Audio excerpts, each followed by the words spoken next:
दोस्तों, अगर आप बीकॉम सेकंड सेमेस्टर के विद्यार्थी हैं, बिजनेस इकोनॉमिक्स का पेपर अगर आप यूनिट 4 को पढ़े बिना एग्जाम देने जा रहे थे, भाई साहब मुझे लगता है कि एग्जाम में आप ग्रहण लगा लेते अपने परसेंटेज पर।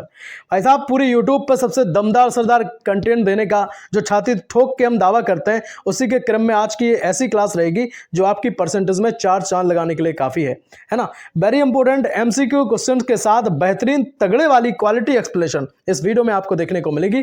तगड़े एग्जाम्पल आपको इस वीडियो में देखने को मिलेंगे। और भाई साहब हम दावा करते हैं इस बात का, आप ना समझने की कोशिश करना, लेकिन एक एक बात आपके माइंड में हम फिट करके मानेंगे, ठीक है। बहुत सारे ऐसे भाई बहन होंगे जिनने पहली बार चैनल पर विजिट किया होगा। एक बार अपने भाई के विश्वास से ये क्लास पूरी देख लो और आप खुद कहेंगे कि भाई सच में मजा आ गया, सच में पूरी यूट्यूब पर दमदार क्लास है ना। एक और बात हम आपको बताना चाहेंगे, बहुत ज़्यादा लंबी अपनी क्लास नहीं होती है। एक क्लास में हम 1 यूनिट को कंप्लीट करते हैं। इससे पहले की क्लासेस में 3 यूनिट को संपूर्ण हम आपकी कंप्लीट कर चुके हैं। साथ ही में बिजनेस मैनेजमेंट, फाइनेंशियल अकाउंटिंग सब कुछ हम आपका कंप्लीट करा चुके हैं। बहुत जल्द जो है हम आपको मैराथन क्लास भी देंगे, ठीक। तो उसको देख के चले जाना, आपका कोई बाल बांका नहीं कर पाएगा।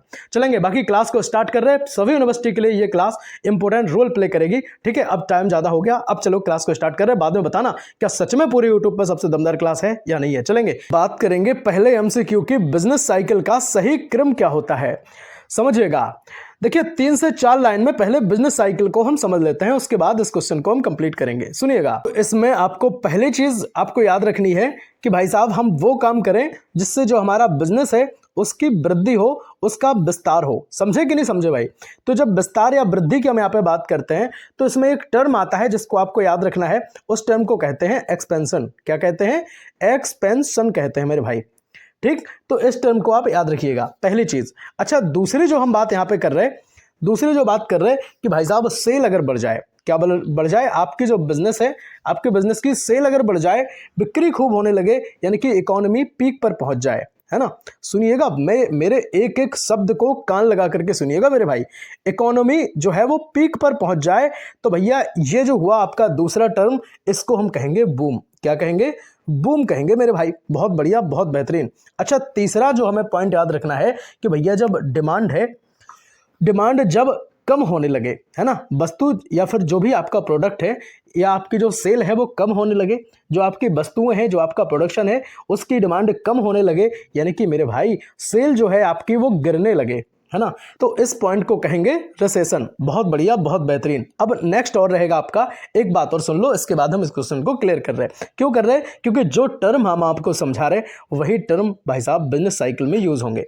चौथे की बात करेंगे कि जब बिजनेस लगभग बंद हो जाए, है ना, बिजनेस लगभग बंद हो जाए और भैया बहुत खराब स्थिति बन जाए, सबसे खराब स्थिति बन जाए, सबसे खराब कंडीशन बन जाए, तो उस स्थिति को कहते हैं डिप्रिसिएशन। क्या कहते हैं? डिप्रिसिएशन कहते हैं। इस चीज को भी आपको याद रखना है मेरे भाई। बहुत बढ़िया, बहुत बेहतरीन, ठीक। समझे कि नहीं समझे? तो मैंने आपको चारों चीजें बताई हैं। कौन कौन बताई? पहला जो टाइम पीरियड बताया एक्सपेंशन का बताया, दूसरा मैंने आपको बताया बूम का, तीसरा रिसेशन का बताया, और चौथी जो सबसे खराब स्थिति बताई वो बताई आपको डिप्रेशन की। समझ गए कि नहीं समझे? बहुत बढ़िया, बहुत बेहतरीन। तो हम बात करेंगे राइट आंसर की, रिकवरी, बूम, रिसेशन और लास्ट में रहेगा आपका डिप्रेशन। अब समझो, यहाँ पे जो आपका रिकवरी है वो स्टेज आती है आपकी, वो ऐसी स्टेज कि भैया जब डिप्रेशन हो जाए, ठीक है, ऐसी कंडीशन कि जब बिजनेस में सेल एकदम खत्म हो जाए, सब चीजें, है ना, कि आपकी सेल खत्म हो गई, बहुत खराब स्थिति बन गई बिजनेस में आपकी, तब जाकर के आपका पॉइंट आता है रिकवरी। अब यहां से हम चालू करते हैं। रिकवरी क्या है मेरे भाई? रिकवरी ऐसी कि भैया सेल धीरे धीरे बढ़ने लगे, है ना। जैसे लॉकडाउन हुआ, लॉकडाउन के बाद धीरे धीरे दुकानें खुली, है ना, वो कहते हैं ना गाड़ी पटरी पे आने लगी। तो इस तरह की चीजें। फिर इसके बाद जो है वो क्या हुआ कि भाई मेरे सेल बढ़ी, है ना, इकोनॉमी पीक पर पहुंच गई, तो इसको कहते हैं कि बूम, है ना, इसको क्या कहेंगे? बूम कहेंगे। फिर रिसेशन में आपको समझा चुका हूं कि जब डिमांड जो है वो थोड़ी थोड़ी घटने लगे, है ना, थोड़ी थोड़ी घटने लगे, उस टाइम पीरियड को बोलते हैं रिसेशन। और डिप्रेशन मैंने आपको बताया कि जब बहुत ज्यादा खराब स्थिति बन जाए, बिजनेस एकदम डूबने की कंडीशन पे आ जाए मेरे भाई। बहुत बढ़िया, बहुत बेहतरीन। भाई साहब उम्मीद करेंगे कि पहले क्वेश्चन को आपने समझा होगा। टाइम थोड़ा सा लगा है, लेकिन एक एक बात आपके माइंड में फिट करना बेहद जरूरी थी। अब सुनिएगा, अब एक्सप्लेनेशन के साथ 2 से 3 पॉइंट में हम इस चीज को पूरा कंप्लीट करेंगे, है ना। एग्जाम में क्वेश्चन आएगा तो बचना नहीं चाहिए मेरे भाई। चलेंगे। रिकवरी भाई साहब सुधार शुरू होता है यहाँ पे। बूम इकोनॉमी पीक पर होती है, मैं बता चुका हूँ। रिसेशन यानी कि गिरावट वहां पे जिस स्तर से शुरू होती है। और डिप्रेशन मतलब सबसे खराब स्थिति बन जाए, है ना, बिजनेस लगभग बंद हो जाए, है ना, बंद होने की कंडीशन में आ जाए, उस कंडीशन में नहीं आ जाए, है ना, कंडीशन वाली तो स्थिति है रिसेशन, और बंद ही हो जाए, सबसे खराब स्थिति आ जाए, तब कहते हैं डिप्रेशन। बहुत बढ़िया, बहुत बेहतरीन। उम्मीद करेंगे कि बहुत अच्छे तरीके से आपने एक एक बात को अपने माइंड में फिट किया होगा। अब सुन लो एग्जाम्पल, है ना, जब बात करते हैं पूरे यूट्यूब पर सबसे दमदार कंटेंट की, भाई साहब एग्जाम्पल देने से हम पीछे नहीं हटेंगे। सुनिएगा, लॉकडाउन के बाद धीरे धीरे दुकानें खुली, है ना, रिकवरी शुरू हुई, फिर सेल बढ़ी, मतलब बूम। बूम मतलब इकोनॉमी जो है वो पीक पर पहुंची। कहां पहुंची? पीक पर पहुंची मेरे भाई। अच्छा, फिर डिमांड जो है वो कम होने लगी। तो जब डिमांड कम होने लगी, सेल धीरे धीरे घटने लगी, तो इस कंडीशन को कहेंगे रिसेशन। और फिर जब दुकान खाली हो गई, बिजनेस लगभग ठप होने की कंडीशन पे आ गया। कंडीशन पर क्या आ गया? बिजनेस लगभग ठप हो गया मेरे भाई, तो उस कंडीशन को कहेंगे डिप्रेशन। बहुत बढ़िया, बहुत बेहतरीन। अब बात कर लेते हैं दूसरे एमसीक्यू क्वेश्चन की। देखिए, बिजनेस साइकिल का मुख्य कारण क्या है? सुनिएगा भाई साहब, एक एक बात आपके माइंड में फिट कर दूंगा, बस फोकस के साथ वीडियो को देखते जाना, है ना। फोकस नहीं बनाएंगे फिर मेरी गारंटी नहीं है मेरे भाई। सुनिएगा, पहले हम बहुत सारे जो कारण इसके होते हैं बिजनेस साइकिल के, वो जान लेते हैं। तो जो पहला जो कारण होता है मेरे भाई, वो होता है डिमांड, है ना। डिमांड कैसा कारण? भैया डिमांड कम हो जाए या फिर ज्यादा हो जाए, ठीक है। डिमांड कम या ज्यादा होना ये बिजनेस साइकिल का कारण बनता है, ठीक। दूसरी चीज भैया जो सेल है आपकी, है ना, सेल कैसी हो जाए? कम हो जाए या फिर ज्यादा हो जाए। क्यों? मैंने अभी आपको बात बताई थी कि जब सेल ज्यादा हो जाती है, पीक पर पहुंचती है, तो वहां बूम होता है मेरे भाई। अच्छा, लेकिन अगर क्या कंडीशन आ जाए? जब डिमांड कम होने लगे, सेल गिरने लगे, तो मैंने बताया उस कंडीशन को कहते हैं रिसेशन। टर्म याद रखना, जो मैं आपको बोल रहा हूं ना, बोल के सुना रहा हूं, वो टर्म एक एक याद रखना मेरे भाई, ठीक। तो ये दो कंडीशन हो गई। पहली, डिमांड अगर कम ज्यादा हो रही, उसमें भी दिक्कत है, तो ये बिजनेस साइकिल का कारण बनेगी। दूसरा, सेल जो है आपकी कम ज्यादा हो रही, तो वो भी आपकी क्या बनेगी? वो आपकी भी बिजनेस साइकिल का कारण बनेगी। अच्छा, तीसरा जो कारण है आपका भाई साहब, प्रोडक्शन का बदलना। अच्छा, प्रोडक्शन का बदलना कैसे? प्रोडक्शन कम या ज्यादा होना, ठीक है। तो ये सब जो कारण होते हैं मेरे भाई, वो बिजनेस साइकिल के मुख्य कारण है ना। एक और कारण है जो मैंने आपको नहीं बताया, वो कारण है इन्वेस्टमेंट में बदलाव। क्या है? इन्वेस्टमेंट में बदलाव। अब जरा एक्सप्लेनेशन के साथ यहां चीजें कंप्लीट कर लेते हैं। सुनिएगा, देखिए, इन्वेस्टमेंट बढ़ता है या फिर घटता है, तब यह कारण बनता है बिजनेस साइकिल का। देखिए, डिमांड भी प्रभावित होती है, कम या ज्यादा, है ना, कम होगी या फिर ज्यादा होगी, प्रोडक्शन कम होगा या ज्यादा होगा, तो ये क्या बनाएगा? तो आपने कहा भैया ये साइकिल बनाता है। बहुत बढ़िया, बहुत बेहतरीन। अब जरा यहां एग्जांपल से समझते हैं।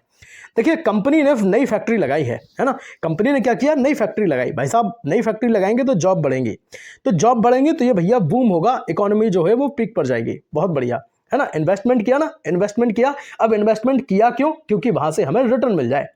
तो अचानक इन्वेस्टमेंट रुक गया, ठीक है, रुक गया, इस तरह से रुका कि भाई एम्प्लॉय की कमी हो गई, फिर, है ना, जॉब घट गई। जॉब अगर घट गई तो फिर रिसेशन आएगा। रिसेशन क्यों आएगा? क्योंकि डिमांड भी कम हो जाएगी, और जब डिमांड कम हुई तो भाई साहब आपस में जो चीजें होती हैं वो एक दूसरे पे क्या होती हैं? डिपेंडेंट होती हैं, है ना। अब यहां कंपनी को अगर एम्प्लॉयमेंट की जरूरत नहीं रहेगी तो फिर क्या करेगा? वो बताओ, वो क्या करेगा? एम्प्लॉय नहीं लगाएगा, है ना, लेबर नहीं रखेगा, वर्कर्स नहीं रखेगा। और जब वर्कर्स नहीं होंगे तब फिर क्या होगा? भाई साहब प्रोडक्शन नहीं होगा, है ना, चीजें नहीं बनेंगी, उत्पादन कम संख्या में होगा। तो ये चीजें होती हैं। बहुत बढ़िया, बहुत बेहतरीन। अब यहां बात कर लेते हैं तीसरे एमसीक्यू क्वेश्चन की। बताओ, एक एक बात आपके माइंड में समझ में आ रही या नहीं आ रही? अब बस सुनते जाना, एक एक बात फिट करके मानेंगे, परेशान मत होना, बस विश्वास रखना अपने भाई पर। देखिए, मार्जिनल प्रोडक्टिविटी थ्योरी जो है वो किससे संबंधित है? बताओ भैया, मार्जिनल प्रोडक्टिविटी जो थ्योरी है वो किससे संबंधित है? बहुत संबंधित है भैया वेज से। किससे? वेज से। अब आप कहेंगे वेज क्या है? सुनिए, वेज जो है वो मजदूरी का हिस्सा है। एक क्या है? मजदूरी है। अच्छा, सीधा समझ लो, मजदूरी है ना। अब क्या है इसका मतलब? क्या है? तो भाई इसका जो मतलब होता है कि उत्पादन के कार्यों में जो श्रम हुआ, यानी कि जो आपका जो काम हुआ, तो उसके योगदान के बदले जो मिलने वाला भुगतान होता है उसको कहते हैं सर बेज। क्या कहते हैं? उसको बेज कहते हैं। अब आप कहेंगे सर बात तो अभी समझ में नहीं आई ना।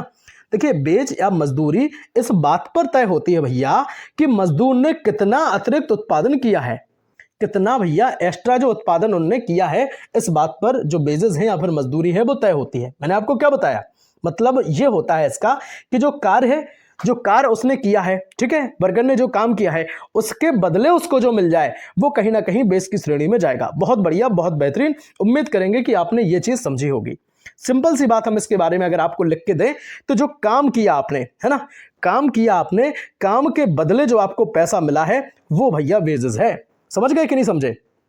अब काम कैसा होगा? अब आप कहेंगे सर शारीरिक मेहनत वाला काम या मानसिक मेहनत वाला काम? तो दोनों, है ना। शारीरिक मेहनत वाला काम जो लेबर वगैरह करते हैं, मजदूर करते हैं, और मानसिक मेहनत वाला काम जो मैनेजर वगैरह करते हैं, सुपरवाइजर करते हैं। तो ये सब चीजें जो है कहीं ना कहीं क्या करती हैं बताओ? बिजनेस की कंडीशन में आएंगी। क्यों आएंगी? क्योंकि शारीरिक मेहनत हो तब भी उनको उस काम के बदले पैसे मिलेंगे, है ना, और जो मानसिक मेहनत हो उसके बदले भी पैसे मिलेंगे। तो इस चीज की जो बात हो रही वो अब यहां पे समझ लेते हैं कि जो वेजेस है वो मार्जिनल प्रोडक्ट की श्रेणी में वो जाता है।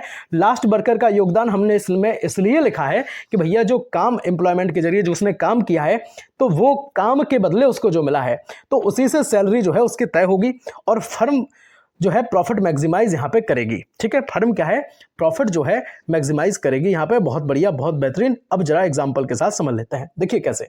एक वर्कर ने क्या किया, 800 रुपए का एक्स्ट्रा प्रोडक्शन बढ़ा दिया है ना, तो फर्म क्या करेगी, उसको 800 रुपए तक का बेच दे देगी। ठीक है, ये बात है। समझ रहे कि नहीं समझे? अब बात कर लेते हैं चौथे एमसीक्यू की। देखिए परफेक्ट कंपटीशन में वेजेस जो है वो तय कैसे होता है। वेजेस का मतलब हुआ मजदूरी। अच्छा, परफेक्ट कंपटीशन की यहाँ पे बात हो रही। परफेक्ट कंपटीशन का मतलब है कि बहुत सारी जो कंपनियां हैं आसपास, है ना, बहुत सारी कंपनियां हैं। सुन लो, ये मान लो, ठीक है, इतनी सारी कंपनियां हैं। अब अगर कोई एक कंपनी है, जैसे कंपनी ए, कंपनी बी, कंपनी सी, डी, ई, एफ करके ये कंपनियां हैं, ठीक है। अब कोई एक कंपनी जैसे कंपनी ए है, अब वो सोचे कि हम अपने हिसाब से क्या करेंगे, अपने हिसाब से मजदूर रख लेंगे। ठीक है, अपने हिसाब का मतलब हम 200 रुपए मजदूर रख लेंगे, ठीक है, या 300 रुपए में मजदूर रख लेंगे। अब बगल वाली जो कंपनियां हैं वो मजदूरों को 800 रुपए दे रही हैं 8 घंटे के। ठीक है, ये सोच रहे हैं कि हम 200-300 रुपए में 8 घंटे काम करा लेंगे मजदूरों से। तो ये काम नहीं हो पाएगा। क्यों नहीं हो पाएगा? इसलिए नहीं हो पाएगा कि भैया जो मार्केट में रेट चल रहा होगा उसी पे काम करना पड़ेगा, नहीं तो कोई नहीं आएगा आपके यहाँ काम करने। समझे की बात? नहीं समझे? बताओ। तो परफेक्ट कंपटीशन में जो वेजेस है वो कौन तय करेगा? तो आपने कहा भैया परफेक्ट कंपटीशन में एक अकेली कंपनी तो तय नहीं करेगी, मार्केट में जो रेट तय होगा, यानी कि मार्केट ही तय करेगा। पूरा बाजार डिमांड और सप्लाई से एक रेट तय करता है मेरे भाई, है ना। पूरा मार्केट जो है वो डिमांड और सप्लाई से क्या करेगा, एक रेट तय करेगा। तो डिमांड और सप्लाई की यहां पे बात हुई है। ऑप्शन नंबर सी इस क्वेश्चन का राइट आंसर होगा। परफेक्ट कंपटीशन में भाई साहब डिमांड और सप्लाई के आधार पर जो है वो मजदूरी तय होती है। बहुत बढ़िया, बहुत बेहतरीन। उम्मीद करेंगे कि क्वेश्चन को हम तोड़ के चल रहे हैं, है ना। एक भी चीज ऐसी नहीं होगी जो हम आपके माइंड में डाले बिना छोड़ देंगे। चलिए अब एक्सप्लेनेशन के साथ 2 से 3 लाइन में इस चीज को हम पूरा कंप्लीट करते हैं। देखिए लेबर और डिमांड सप्लाई के आधार पर जो चीजें हैं वो होती हैं, ठीक है, क्योंकि अकेली जो फर्म होती है वो उस रेट को चुपचाप फिर उसको मानना पड़ेगा, है ना। अब ऐसा नहीं होगा कि वो अपने रेट तय कर लेगी। जैसे मैंने आपको बताया अभी कि ए, बी, सी, डी ये 4 कंपनियां हैं, ठीक है। अब ये डी कंपनी जो है, अब जो 3 कंपनियों में जो रेट चल रहे होंगे उसी के हिसाब से डी को रेट जो है वो मानना पड़ेगा। समझे कि नहीं समझे? मजदूर उसे उसकी उत्पादकता के बराबर पैसा उसको मिलता है। समझे कि नहीं समझे? बहुत बढ़िया, बहुत बेहतरीन। अब यहां पे समझ लो कि दोनों के मिलन से जो है वो बिजनेस बनती है, डिमांड और सप्लाई। ठीक, अब डिमांड और सप्लाई ये क्या खेल है, अब आप कह रहे होंगे, है ना। सुनिएगा, देखिए एग्जांपल से समझ लो, फिर वहां पे हम 2 पॉइंट जो बचे वो कवर कर रहे हैं। देखिए अगर मजदूर ज्यादा है, सुनना बात, मजदूर ज्यादा है तो फिर मजदूरी उन्हें कम मिलेगी। ठीक बात कि नहीं है? अच्छा, मजदूर अगर कम है तब फिर क्या होगा भाई साहब? मजदूर अगर कम है तब फिर मजदूरी ज्यादा मिलेगी। अब आप अपने यहाँ ही देख लो, है ना, खेत की कटाई वगैरह होती है, उस टाइम क्या होता है कि अगर मजदूरों की संख्या कम है ना, कम मजदूर हैं, वो कहते हैं भाई मेरे खेत पे कोई जा ही नहीं रहा है, हमें जरूरत है ना, पानी मौसम है ना गड़बड़ कर रहा है, तो उस टाइम पीरियड में क्या होगा, मजदूरी बढ़ जाएगी, है ना। बढ़ जाएगी कि नहीं? 500 रुपए जाएगा, फिर 600 रुपए, ठीक है, इस तरह से चीजें होंगी। और अगर भाई मजदूरों की संख्या बहुत ज्यादा है तब फिर क्या होगा, फिर 300 रुपए मजदूर मिल जाएंगे। तो जो रेट वहां चल रहा होगा, ध्यान रखना, उस रेट के बिहाफ पे मिलेंगे। लेकिन तो इस बात से आपको ये चीज समझ में आ गई। सप्लाई और डिमांड की यहां पे बात कर रहे थे। अगर ज्यादा अगर मजदूर है तो फिर मजदूरी कम मिलेगी, और अगर मजदूर कम है मजदूरों की संख्या तो फिर मजदूरी ज्यादा मिलेगी। बहुत बढ़िया, बहुत बेहतरीन। अब यहां समझ लेंगे कि जो वर्कर है वो फ्रीली मूव करता है, ठीक है, और फर्म यहां पे कंट्रोल नहीं कर सकती। क्या करेगी भैया? जो रेट मार्केट में चल रहा होगा उसी रेट के बिहाफ पे जो चीजें हैं वो होंगी। चलेंगे, बहुत बढ़िया, बहुत बेहतरीन। अब यहाँ 5 नंबर के क्वेश्चन को हम यहाँ पे तोड़ते हैं। देखिए वीडियो को लाइक नहीं किया है ना, अभी तक आपसे हमने नहीं बोला, अगर ईमानदारी के साथ वीडियो को लाइक करते हैं तो मुझे बहुत अच्छा लगेगा, और अगर लाइक नहीं कर रहे आप तो फिर ये बेईमानी है, ठीक है। बहुत मेहनत लगती है एक एक क्वेश्चन को जोड़ने में, है ना, चीज़ों को समझाने में। आपको एक भाई साहब हमसे सज्जन कह रहे थे कि चैट जीपीटी का असली फ़ायदा तो भैया उठा रहे हैं। भाई साहब आप हमें ये बता दो, है ना, ये बता दो, आप नोट्स बना लेंगे, ठीक है, नोट्स मैं कहता हूँ आप भले ही कहीं से भी बना लो, लेकिन एक चीज़ का याद रखना, समझाने वाला जो हुनर है वो कहाँ से लाओगे बताओ। समझाने वाला जो हुनर है मेरे भाई वो विरासत में नहीं मिलता है, इस चीज़ के लिए खुद को तपाना पड़ता है मेरे भाई, तब जाकर के चीज़ें निखर के आती हैं। बहुत बढ़िया, बहुत बेहतरीन। खैर छोड़ो, कोई बात नहीं। अब यहाँ पे बात कर रहे हैं 5 नंबर प्रश्न की। 5 नंबर वाला प्रश्न है कि मोनोपोली यानी कि जो मोनोप्सोनी में वेज जो है वो कैसा होता है। ठीक है, मोनोपोली मैंने आपको यूनिट 2 में बताया था, ठीक है, माफ करना यूनिट 3 में मैंने ये बात आपको बताई थी कि एक जो अकेला व्यक्ति है, ठीक है, वही जो मार्केट को कंट्रोल करता है, वहां पे यहाँ पे बात हो रही थी। अब सुनिएगा यहाँ पे, ठीक है, अब यहाँ पे हम जरा सुन लेते हैं। देखिए मोनोपोली में क्या कंडीशन रहती है कि भाई जो वेजेस है वो दब जाता है। दब क्यों जाता है? इसलिए दब जाता है कि भैया कि मतलब वर्कर के पास कम विकल्प हैं, है ना, मतलब वर्कर के पास जो है वो कम ऑप्शंस है। जैसे गांव में किसी के पास काम नहीं है ना, एक गांव है, ठीक है, वहां पे किसी के पास कोई काम नहीं। अब काम नहीं है तो लोग क्या करेंगे, ऐसे ही बेले बैठे रहेंगे, है ना। और अगर कहीं से काम कोई मिलता है तो फिर क्या है, वही काम करना पड़ेगा। अब चाहे पैसे कुछ भी मिले, मजदूरी कुछ भी मिले, लेकिन काम अगर करना है, जीवन यापन करना है ना, अपनी जो जीविका है उसको अगर चलाना है तो भाई साहब फिर काम करना पड़ेगा। समझे कि नहीं समझे बात, है ना। अभी एक और एग्जांपल दे रहे हैं तो वहां से चीजें क्लियर होंगी। देखिए गांव में अगर एक ही फैक्ट्री है, सुनना, अब सबको वही जॉब करनी है तो फिर क्या है, मालिक अगर कम भी सैलरी देगा तो फिर आदमी क्या करेगा, आदमी है ना अंदर पेशेंस रखता है, ठीक है, एडजस्ट करता है। वो कहता है चलो भाई घर के घर में है, और फिर क्या है, लोग मजबूर हो जाते हैं काम करने को। समझे कि नहीं समझे बात। तो यहाँ एक्सप्लेनेशन से जरा समझ लेते हैं कि एक ही बायर यहाँ पे होता है ना, एम्प्लॉयर, और वर्कर के पास यहाँ पे विकल्प कम होते हैं, फिर उसको काम करना पड़ेगा। इसलिए जो बेजेस है यानी कि जो मजदूरी है वो यहाँ पे दब जाती है, कम हो जाती है। ठीक, समझे कि नहीं, बहुत बढ़िया, बहुत बेहतरीन। अब यहाँ इस क्वेश्चन के राइट आंसर की बात करेंगे। मोनोपोली में वेजेस कैसा होता है? आपने कहा भैया कम होता है। कैसा होता है? कम होता है। आप कहेंगे सर पहले समझा दे रहे, बाद में आप आंसर बता रहे, ठीक है। अब बात करेंगे 6वें नंबर प्रश्न की। भाई अपना अंदाज थोड़ा अलग रहता है ना, देसी अंदाज में एक एक चीज़ आपके माइंड में हम फिट करते हैं। और ऐसा नहीं है कि भाई हम अभी से आपको ये चीज़ें पढ़ा रहे हैं, भाई बहुत मेहनत हम करते हैं इन चीज़ों के लिए, तब जा कर के हम ये चीज़ें बनाते हैं और आपके लिए लाते हैं। खुद सबसे पहले हम इतना बेहतरीन समझते हैं कि एक एक बात आपके माइंड में सीधे घुसा दें। अब जरा 6 नंबर क्वेश्चन को समझ लेते हैं कि देखिए मॉडर्न थ्योरी के अनुसार रेंट क्या है। सुनिएगा, रेंट को हिंदी में कहते हैं सर लगान। क्या कहते हैं भाई? लगान कहते हैं। अब जो लगान है केवल जमीन पर नहीं मिलेगा मेरे भाई, है ना। ऐसा नहीं कि आप सोचो केवल ये जमीन पर मिलेगा, लैंड पर मिलेगा, नहीं नहीं नहीं नहीं, है ना। उत्पादन के किसी भी साधन पर। अब कोई भी साधन कैसा है भाई, आपने कोई श्रम किया उस पर, या फिर जो आपकी पूंजी है, या फिर जो आपकी कैपिटल है उस पर, है ना, उन सब पर जो है वो मिल सकता है। अच्छा, रेंट का जो फॉर्मूला है वो क्या है बताओ मेरे भाई, है ना। रेंट के फॉर्मूले की बात करेंगे तो आप बताएंगे सर जो एक्चुअल अर्निंग है, एक्चुअल अर्निंग होती है कि जो साधन को वर्तमान में मिल रहा है, ठीक है। तो जो एक्चुअल अर्निंग है और फिर जो मिनिमम अर्निंग है यानी कि जो ट्रांसफर अर्निंग है, उसको हम घटा करके हम अपना रेंट निकालते हैं, लगान निकालते हैं मेरे भाई, ठीक। अच्छा, अब जरा एक्सप्लेनेशन के साथ समझ लेते हैं तो चीजें क्लियर होंगी। सुनिएगा, एक्चुअल अर्निंग से मिनिमम अर्निंग को हम माइनस करेंगे तब आपका रेंट आ जाएगा, है ना। और मिनिमम अर्निंग को ही क्या कहते हैं? आपने कहा भैया ट्रांसफर अर्निंग कहते हैं। क्या कहते हैं? ट्रांसफर अर्निंग कहते हैं। अब आप कहेंगे सर एक बार बता दो क्या होती है। सुनिए, वह न्यूनतम आय जो किसी भी साधन को उसके वर्तमान में काम करने में भैया रोके रखने में सहायता करती है, ठीक है। तो उसको कहते हैं मिनिमम अर्निंग। मिनिमम मतलब कम से कम इतनी अर्निंग हो जाए कि उसके बाद जो मतलब जो उसका व्यापार है वो ठप ना हो, समझ गए। और एक्चुअल अर्निंग मतलब उसको जो वर्तमान टाइम में जो उसकी अर्निंग हो रही है वो, समझे कि नहीं समझे। बहुत। अब बात कर लेते हैं 7 नंबर एमसीक्यू की। इंटरेस्ट किसका रिवार्ड है बताओ, इंटरेस्ट किसका रिवार्ड है? सुनिएगा, देखिए भाई इंटरेस्ट जो रिवार्ड होता है वो होता है कैपिटल का। कैपिटल यानी कि भैया पूंजी। क्या होता है भाई? कैपिटल होता है मेरे भाई पूंजी। तो कैपिटल जो है, पूंजी जो है, मतलब कैपिटल यानी पूंजी का रिवार्ड है। इंटरेस्ट किसका रिवार्ड है? तो आपने कहा पूंजी का रिवार्ड है, समझे कि नहीं समझे। अच्छा, तो भाई देखो कैसे, इसको हम ऐसे समझते हैं कि भाई 1000 बैंक में डाले आपने, ठीक है। क्या किया? 1000 रुपए आपने बैंक में डाले और 1 साल बाद आपको 1000 के कितने मिल गए? आपने कहा भाई हमें 1200 मिल गए। चलो इस तरह से देखते हैं। आपने कहा भाई 1200 रुपए आपको मिल गए, तो जो 200 रुपए आपको मिले हैं वो क्या है? वो आपका भैया इंटरेस्ट है। तो मिला किस पर है आप ये बताओ। आपने 1000 रुपए डाले थे ना बैंक में, तो 1000 पर ही तो आपको ये 200 रुपए बैंक मिला है। तो 1000 क्या था? आपने कहा यही तो आपकी पूंजी थी ना मेरे भाई, यही तो आपकी कैपिटल थी। कैपिटल को ही तो हिंदी में हम पूंजी कहते हैं। बताओ कहते कि नहीं कहते? बहुत बढ़िया, बहुत बेहतरीन। उम्मीद करेंगे कि आपने 7 नंबर क्वेश्चन को समझा होगा। देखिए कैपिटल जो यूज है यानी कि पूंजी का जो प्रयोग है उसी का जो रिवार्ड होता है मेरे भाई, है ना। और सेविंग का जो रिटर्न आपको मिलता है, जो आप सेविंग करते हैं, और ये टाइम प्रेफरेंस होता है। एक टाइम इसकी लिमिट होती है कि 6 महीने में मिलेगा, है ना, 1 साल में मिलेगा, लेकिन इसमें रिस्क भी शामिल होता है कि नहीं होता है। बहुत बढ़िया, बहुत बेहतरीन, है ना। आपको कोई काम मतलब ऐसा आ गया कि आपको पैसे की जरूरत है और आप बैंक में पैसे जमा किए हैं, पैसे नहीं निकल रहे, है ना। अब यहाँ पे बात केवल ऐसी नहीं कि हम 1,000 की कर रहे हैं, हो सकता है आपने 10 लाख जमा किए हो, है ना, किसी ने 50 लाख जमा किए हो, हम उसकी बात कर रहे हैं, ठीक है। अब यहाँ समझ लो, देखिए 10,000 बैंक में डाले, साल भर बाद आपको 10,800 मिले, तो 800 आपको क्या मिल गया, इंटरेस्ट मिल गया। समझ गए कि नहीं समझे। अब चलेंगे 8 नंबर क्वेश्चन की तरफ। 8 नंबर का एमसीक्यू आपके डिस्प्ले पे है। भाई साहब बहुत जल्द हम आपको मैराथन क्लास देने वाले हैं सभी सब्जेक्ट की, है ना।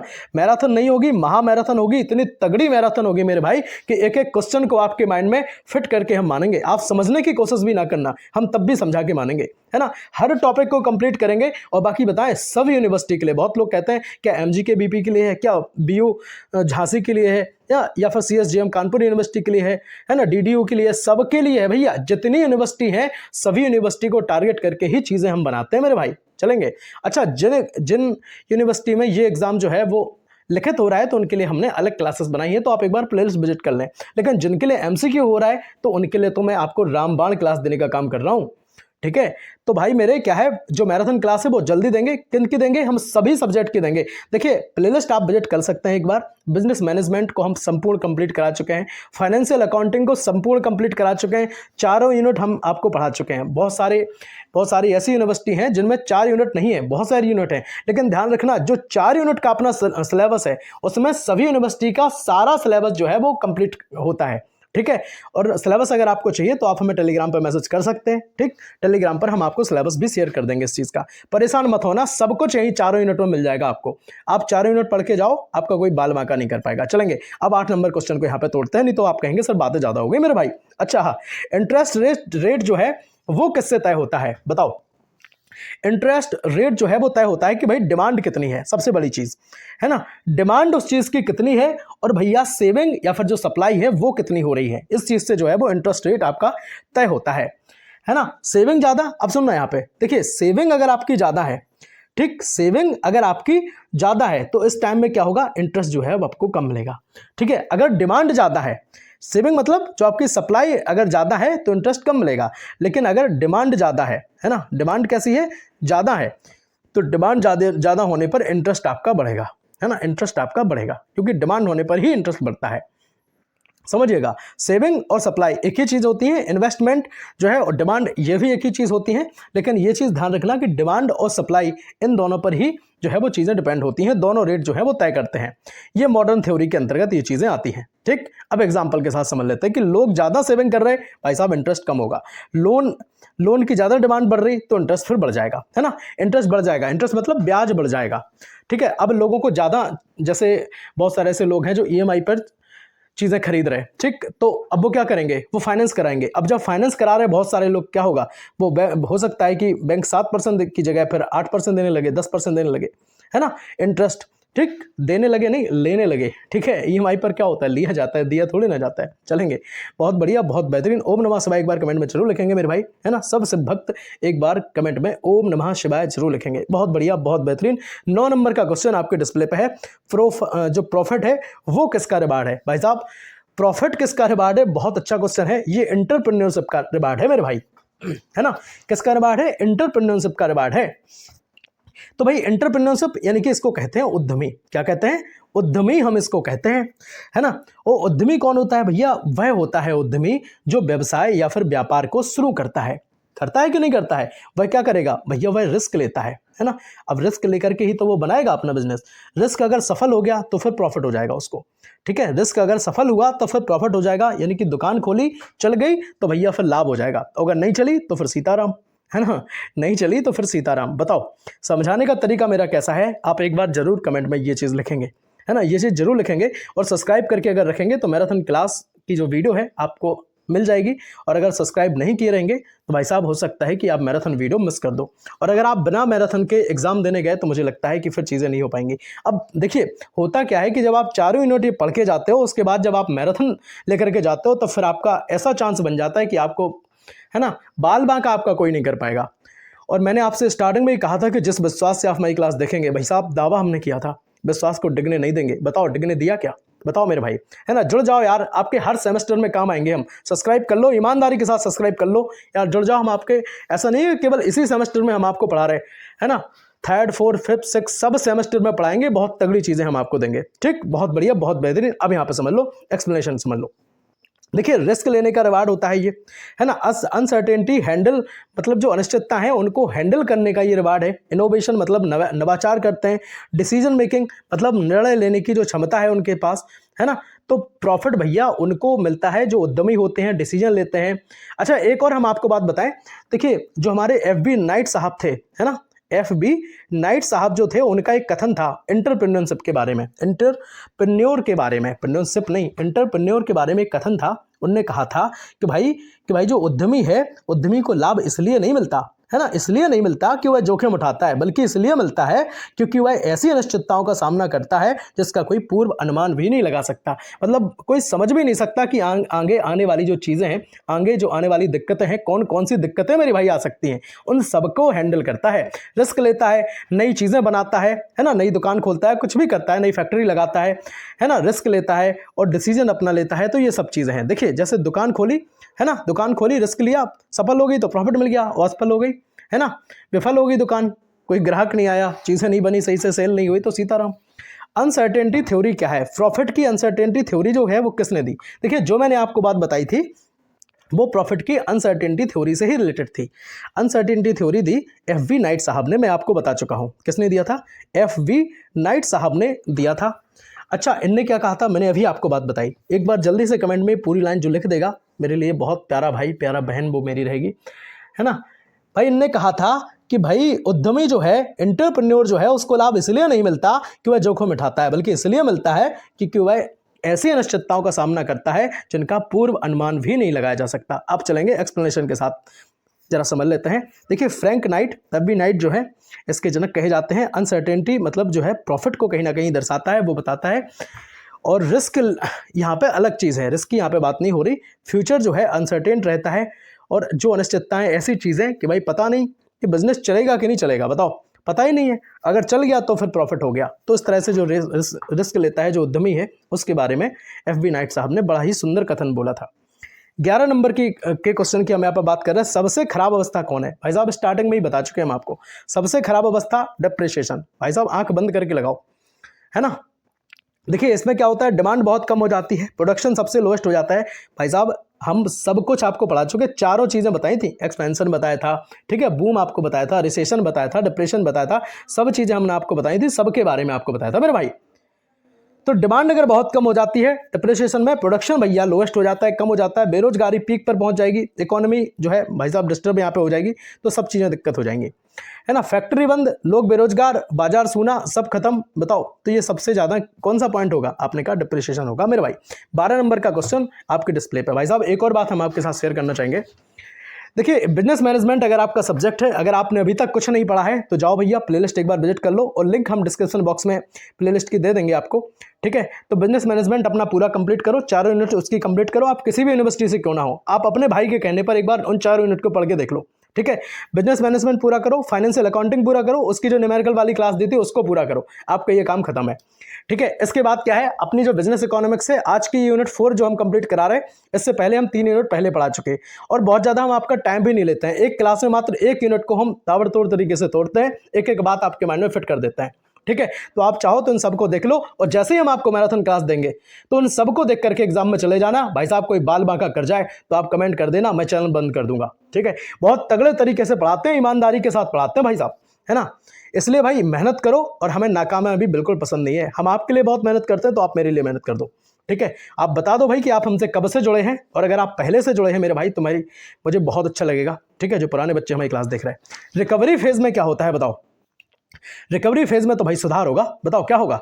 रिकवरी फेज में तो सुधार होगा, और जो रिकवरी होती है वो क्या होती है? धीरे धीरे डिमांड बढ़ती है, प्रोडक्शन बढ़ता है, इन्वेस्टमेंट शुरू होता है और इकोनॉमी उठती है। बताओ उठती कि नहीं उठती? बात कर रहे हैं 13 नंबर एमसीक्यू की, डिस्ट्रीब्यूशन थ्योरी जो है वो किससे संबंधित है? भाई साहब ये जो है वो आय के वितरण से संबंधित है, यानी कि इनकम डिस्ट्रीब्यूशन से संबंधित जो है वो डिस्ट्रीब्यूशन थ्योरी रहेगी। अच्छा, अब आय जो है वो किस तरह की चीज़ों से होगी? देखिए जैसे भाई साहब जैसे आपकी भूमि है, ठीक है, भूमि है, अब भूमि से जो आय होगी वो कैसे मिलेगी? आपने कहा भैया रेंट मिल जाएगा, है ना। भूमि से क्या मिलेगा? रेंट मिलेगा, यानी कि लगान मिलेगा। अच्छा, श्रम आपने किया, है ना, श्रम मतलब लेबर वर्क आपने किया, वर्कर मतलब वर्क आपने कहीं पे किया, तो उससे आपको क्या मिलेगा? वेजेस मिलेगा, है ना, वेजेस मिलेगा। वेजेस मतलब मजदूरी, ये बीकॉम वाली भाषा है, कॉमर्स वाली। वेजेस यहाँ पे हम लिख रहे हैं, समझ गए कि नहीं समझे? भाई सबको रिस्पेक्ट देते हैं हम यहाँ पे। चलेंगे पूंजी की यहाँ पे बात कर रहे हैं। देखिए पूंजी यानी कि जो आपकी कैपिटल है ना, कैपिटल आपने कहीं पे लगाई, ठीक, कैपिटल आपने कहीं पे लगाई, तो मैंने आपको क्या बताया था? 10,000 से 10,800 हुए थे ना, तो कैसे हुए थे भाई साहब? ये हुए थे ब्याज से, है ना, इंटरेस्ट यहाँ पे आपको मिला, ठीक है। तो कैपिटल से जो आपको ब्याज मिला ये भी क्या है? आपकी आय ही तो हो गई। नेक्स्ट और एक और रहेगा आपका एंटरप्रेन्योर, यानी कि जो उद्यमी वाली हम बात कर रहे थे, तो उससे क्या मिलेगा? आपने कहा भैया जब हम रिस्क लेंगे, इतनी सारी अनिश्चितताओं का हम सामना करेंगे, बहुत सारी चीज़ें हम सहन करेंगे, डिसीजन लेंगे, संसाधनों का जो संगठन हम करेंगे, है ना, मतलब जो भूमि है उसकी व्यवस्था हम करेंगे, वर्कर्स हम लाएंगे, पूंजी अपनी फंसाएंगे, ठीक है, नया नवाचार करेंगे, इनोवेशन करेंगे, तो सब चीज़ें जब हम करेंगे तो भाई साहब हम प्रॉफिट नहीं कमाएंगे? बताओ प्रॉफिट कमाएंगे ना? बहुत बढ़िया, बहुत बेहतरीन, ताबड़तोड़ तरीके से जो समझाने का हम दावा करते हैं भैया, एक एक बात आपके माइंड में हम फिट करते चल रहे हैं। जो फोकस के साथ वीडियो को देख रहा होगा, हम बस केवल उन्हीं की बात करेंगे। अब यहाँ पे समझ लेते हैं एक्सप्लेनेशन के साथ, 3 से 4 पॉइंट में इस चीज़ को भी हम कंप्लीट कर लेते हैं। बहुत बढ़िया, बहुत बेहतरीन, सुनिएगा। देखिए इनकम का बंटवारा, देखिए इनकम का बंटवारा मैंने आपको समझा दिया है ना। भूमि है, लगान मिलता है, श्रम है, मजदूरी मिलती है, पूंजी है, इंटरेस्ट मिलता है, ब्याज मिलता है, उद्यमी है, लाभ मिलता है। बहुत बढ़िया, हिंदी अंग्रेजी वाले सब बच्चों के लिए बराबर चीज़ है ना। फैक्टर रिवार्ड यहाँ पे होता है, और ये सब इकोनॉमी स्ट्रक्चर जो है हम सब बता चुके। ठीक, कौन कौन देता है? मजदूर बेजी, है ना, मजदूर को मजदूरी मिलती है, मालिक को प्रॉफिट मिलता है, बैंक को इंटरेस्ट मिलता है, सब चीज़ें होगी। चलेंगे अब 14 नंबर का क्वेश्चन, लास्ट क्वेश्चन इस वीडियो का रहेगा। और एक एक बात अगर हमने आपके माइंड में फिट की है वाकई में, तो आप एक बार कमेंट जरूर कर देंगे। ये जरूर लिख देना कि पूरी यूट्यूब पर सबसे दमदार क्लास, है ना। और दोस्तों को अगर शेयर नहीं किया तो फिर बेईमानी है ना। अगर आप मेरे सच्चे और बहुत अच्छे मेरे भाई बहन हैं तो एक बार वीडियो को शेयर जरूर कर देना। भाई साहब व्यूज़ सच में कम आ रहे, लोग कम देख रहे हैं, और अगर इस तरह से कम देखेंगे तो मुझे लगता है कि चीज़ें, है ना, मैं हो सकता है डिमोटिवेट हो जाऊं। और आप चाहते हैं कि अगर हम इस तरह से ही मोटिवेट बने रहे, है ना, मोटिवेशन हमें भी मिलता रहे, तो ईमानदारी से वीडियो को लाइक कर दो और अपने जो कॉलेज ग्रुप हैं उन सब में शेयर कर देना हर क्लास को। ठीक है, बहुत मेहनत लगती है क्लास को बनाने में, और अगर लोग देखते नहीं, पसंद नहीं करेंगे तो फिर मुझे लगता है मेरा काम करना बेकार है ना। एंटरप्रेन्योर का मुख्य कार्य क्या है बताओ? चलेंगे पूरे जोश के साथ आपको हम समझाते हैं। एंटरप्रेन्योर का जो मुख्य काम है, सुनिएगा। देखिए उद्यमी यानी कि एंटरप्रेन्योर, उसका मुख्य काम केवल बिजनेस चलाना नहीं है मेरे हिसाब से, है ना। ऐसा नहीं कि वो बिजनेस चला रहा है तो ये काम उसका मुख्य काम हो गया, अरे नहीं नहीं, है ना। अब मेन काम क्या है भाई साहब? उसका मेन काम होता है कि कुछ नया करे, है ना, नवाचार लाए और साहसी तरीके से करे, रिस्क उठाए, ठीक है ना, रिस्क उठाए, अनिश्चितताओं को सहन करे, है ना, डिसीजन ले, ठीक, और संगठनों को जो संसाधन है उनको संगठित करे। तो इसमें क्या है? केवल रिस्क लेना है, आपका मिलेगा। तो रिस्क लेना इस क्वेश्चन का राइट आंसर होगा। अब केवल ऐसा नहीं कि केवल रिस्क ले, ध्यान रखना, इनोवेशन करे, नए परिवर्तन करे, नवाचार लाए, ठीक है, रिस्क बियरिंग भी हो, रिस्क टेकर भी हो, डिसीजन मेकर भी हो, बहुत बढ़िया तगड़ा वाला। संसाधनों को संगठन करे। अब कौन कौन से संसाधन भैया? भूमि का, है ना, लेबर का, ठीक है, पूंजी का, सब चीज़ें उसके पास होनी चाहिए। और फिर क्या करे? अंत में अनिश्चितताओं का सहन करे, है ना। अंत में क्या करे? अंत में भैया प्रॉफिट कमाए। क्या करेगा? अंत में प्रॉफिट कमाएगा। बहुत बढ़िया, बहुत बेहतरीन। उम्मीद करेंगे कि आपने सब चीज़ों को तोड़ के रखा होगा। मुझे लगता है एक्सप्लेनेशन की जरूरत अब नहीं पड़ेगी। अब फिर भी सुन लो, रिस्क बियर करे, डिसीजन मेकर करे, इनोवेशन करे, है ना, उसी को प्रॉफिट मिले, ये सब चीज़ें। देखिए नया स्टार्टअप जो है उसने शुरू किया है, पैसा लगाया भैया, रिस्क लिया है, चलो, है ना, अगर चल गया तो फिर उसको प्रॉफिट होगा। बता होगा कि नहीं होगा? अब वो सब चीज़ें कर रहा है तो प्रॉफिट तो होना ही चाहिए भाई। सभी सब्जेक्ट की मैराथन क्लास अगर आप चाहते हैं, देखना चाहते हैं, तो चैनल को जरूर सब्सक्राइब कर ले, जुड़ जाओ यार, है ना, परिवार बन जाओ अपने एमएस सर्व स्टेट प्लेटफॉर्म का। और हम दावा करते हैं, है ना, इस चीज़ का दावा करते हैं और आपको वादा भी करते हैं कि आपको परेशानी नहीं होने दूंगा। तीनों साल आप बिल्कुल निश्चिंत होकर के अपनी कंपटीशन की भी तैयारी करेंगे और सब करेंगे। बस 1-1.25 घंटे में जो है आपकी, ठीक है, सारी चीज़ें कंप्लीट हम करा देते हैं। एक क्लास में 1 यूनिट देते हैं, तो आपका बिल्कुल टेंशन फ्री रहेंगे आप अपनी बीकॉम से। सीधी बात ये है मेरी, 100 की एक बात वो कहते हैं। Business management BCom second semester के विद्यार्थियों के लिए हमने ये क्लास बनाई थी। OMR बेस्ड जिन जिन यूनिवर्सिटी में एग्जाम है, बहुत तगड़े क्वेश्चन हम अपने देते हैं। आपको इस वीडियो को देखने के बाद समझ में आ ही गया होगा, ठीक है। और भाई साहब जो हम दम भर रहे हैं ना, वो अपने कंटेंट के दम पे भर रहे हैं, है ना, अपने समझाने के तरीके पे भर रहे हैं मेरे भाई। बिजनेस मैनेजमेंट की यूनिट 2, 3, 4 सब कुछ कंप्लीट करा चुके हैं, ठीक। और एक और बात हम आपको बताना भूल गए, अगर आपके पास टाइम कम है और आप नोट्स अगर आप नहीं बना पा रहे, तो भाई साहब आपके लिए एक सिंपल सी बात है, ठीक है, आप हमसे नोट्स ले सकते हैं। 92 36 32